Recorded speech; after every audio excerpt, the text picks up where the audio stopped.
Guys, good morning. সকালে আমি নিজের ব্লগ স্টার্ট করলাম। আর সকাল থেকে অনেক কাজকর্ম ছিল বলে আমি সময় পাইনি। এখন আমার মেয়ে আর আমি ছাদে উঠেছি।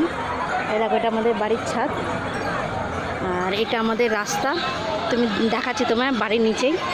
এই দেখো কত জলযাত্রী, এটা সেকেন্ড সোমবার। হ্যাঁ, জলযাত্রী দেখো, আমার মেয়ে দেখছে জলযাত্রী। এই দেখো আমাদের বাড়ির ছাদ থেকে নিচে দাঁড়ালেই দেখতে পাওয়া যায় জলযাত্রী, শেষ নেই। দেখো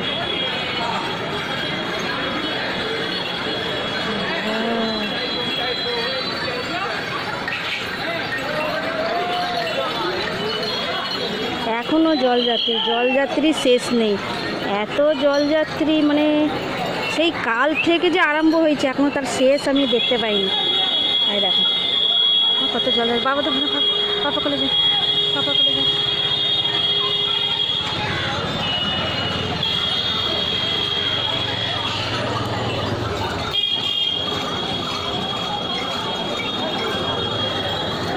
চলো, ওকে, বাই বাই।